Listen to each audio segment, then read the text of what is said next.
स्वागत है आप सभी लोगों का। और आइए आज अपने लोग संस्कृत व्याकरण में दूसरे समास को पढ़ें, द्विगु समास को। इसके पहले वाले क्लास में अपने लोगों ने समास के पहले समास का अध्ययन कर लिया था, अव्ययी भाव समास का। तो आज क्या पढ़ेंगे? द्विगु समास। द्विगु समास जिसे इंग्लिश में बोलते हैं न्यूमरल कंपाउंड। द्विगु समास को इंग्लिश में क्या बोलते हैं? Numeral compounds. समास क्या होता है? कई पदों को इकट्ठा करके लिखना बोलना ही समास कहलाता है। मतलब पदों का संक्षिप्तीकरण ही समास कहलाता है। तो किस पद के संक्षिप्तीकरण में द्विगु समास होगा, आइए उसे देखें। द्विगु समास भैया वहां होता है जहां पर पदों में सामासिक पद में पहला पद संख्या हो। देखिए इसका सूत्र क्या बता रहा है? संख्या पूर्वो द्विगु। संख्या मतलब संख्या और पूर्वो मतलब पहले, द्विगु वहां द्विगु होता है।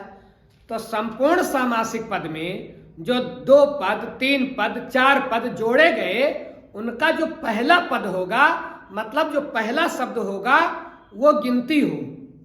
अब 1 2 नहीं, 1 2 नहीं, संस्कृत की गिनती, तो संस्कृत का द्विगु समास होगा। आइए देखें कि कहां कहां कैसे कैसे द्विगु समास हो जाता है। इस समास को पहचानना सबसे आसान है। क्यों आसान है? कोई आप सामासिक पद देखें और देखें कि वो गिनती से शुरू हो रहा है। एकाः द्वि त्रयः चतुर पंच षष्ठ सप्त अष्ट नवम, ऐसे गिनती से शुरू हो रहा है। तो आप आराम से समझ जाइएगा कि दिए गए पद में द्विगु समास है। जहां पहले गिनती आ गई, शब्द के पहले गिनती आ गई, कौन सा समास? द्विगु समास। वैसे कुछ गिनते आने पर दूसरा भी समास हो जाता है, लेकिन उसकी चर्चा अपने लोग बाद में करेंगे। पहले सिंपल सा हम लोग समझें कि द्विगु समास मतलब गिनती वाला समास, जिसमें गिनती आ जाए। कुछ उदाहरण देखें। जैसे संपूर्ण सामासिक पद है पंचगवम। तो पंचगवम देखिए, पंच 5, गिनती आ गई, द्विगु हो गया। इसका विग्रह करोगे क्या आएगा? पंचानाम गवानाम समाहारा। हिंदी अर्थ इसका क्या बनेगा? 5 गायों का समूह। 5 गायों का समूह। इसको जरा देखें, पंचवटी। देखिए पंच आ गया, गिनती आ गई, गिनती आ गई, हाँ द्विगु हो गया। अब इसका विग्रह निकालेंगे, क्या आएगा? पंचानाम वटानाम समाहारा। 5 बटों का समाहार। बट मतलब बरगद। 5 बरगदों का, 5 बरगद का समूह, 5 बटों का समाहार। आगे आइए, एक आ रहा है सामासिक पद त्रिलोकी। अब त्रिलोकी मतलब ये 3 आ गया, गिनती है 3, हाँ तो द्विगु समास हो गया। विग्रह क्या निकालोगे? त्रयाणाम लोकानाम समाहारा। 3 लोकों का समाहार, 3 लोकों का समूह। आगे देखें, फिर आ रहा है त्रिभुवन। त्रिभुवनम में गिनती है, इसका मतलब गिनती आ गई पहले ना, सब में पहले गिनती आती जा रही है। तो गिनती है, यहां पर कौन सा समास हो जाएगा? द्विगु समास। विग्रह निकालोगे, क्या आएगा? त्रयाणाम भुवनानाम समाहारा। 3 लोकों का समूह। देखिए भुवन का मतलब भी भैया लोक होता है। और आगे देखें चतुर्युगम। अब चतुर्युगम, चतुर 4, गिनती आ गई, द्विगु समास हो गया। विग्रह क्या निकालोगे? चतुराणाम युगानाम समाहारा। 4 युगों का समूह। आगे देखें नवरात्रम। नवरात्रि होती है ना, बहुत सारे लोग व्रत वगैरह रखते हैं। नवरात्रि, नवरात्रों का समूह। तो नौ क्या है? नौ का मतलब नया भी होता है, लेकिन नौ गिनती भी है। हम लोग गिनती को भी तो 9 बोलते हैं, 8 के बाद 9। तो अब ये नवरात्रि 9 गिनती है, 9 गिनती है, तो गिनती आ जाए तो द्विगु समास।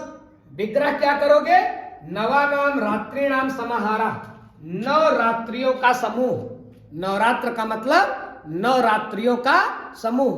तो नवरात्र में कौन सा जो है समास जाएगा? द्विगु समास। आगे देखें सप्तशती।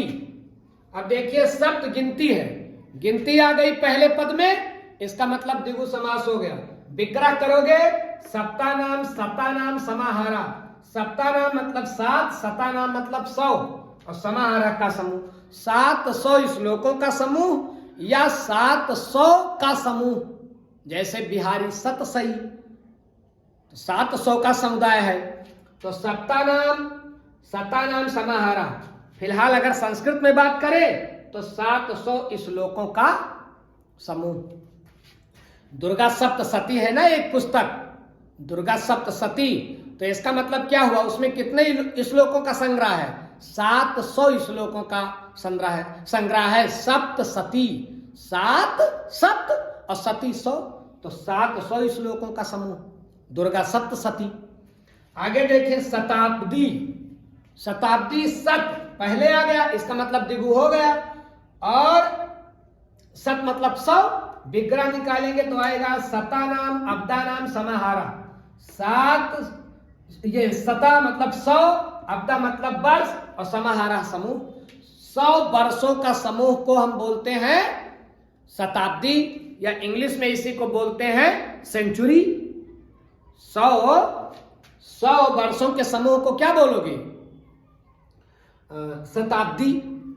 और देखिए आप अगला है अष्टाध्यायी, तो अष्टाध्यायी, तो इसका अष्टाध्यायी जो सामासिक पद है, इसका पहला पद क्या रहा है, 8, अष्ट, अष्ट मतलब 8, तो 8 गिनती है, इसका मतलब हाँ द्विगु समास हो गया। और इसका विग्रह निकालेंगे तो क्या आएगा, अष्टानाम अध्यायानाम समाहारा, 8 अध्यायों का समूह, अष्टानाम अध्यायानाम समाहारा, 8 अध्यायों का समूह। तो आप जानते हैं संस्कृत के व्याकरण की एक प्रसिद्ध किताब है अष्टाध्यायी, तो अष्टाध्यायी मतलब उसमें कितने अध्याय होंगे, 8 अध्याय होंगे। तो भैया एक मोटी सी बात याद रखिएगा, ये सबसे आसान समास है संस्कृत में, जिसमें सामासिक पद में जिसका समास किया गया है उसका अगर पहला पद गिनती आ जाए, संख्या आ जाए, तो वहां आप आराम से समझ जाइएगा कि कौन सा समास जाएगा, द्विगु समास जाएगा। आगे कुछ अपने लोग और भी देखेंगे कि गिनती आती है लेकिन वहां पर द्विगु समास नहीं होता है, अर्थ कोई और होता है, वो दूसरे समास के अंतर्गत आएगा, उसका अध्ययन अपने लोग अगले क्लास में कर लेंगे। ओके भैया।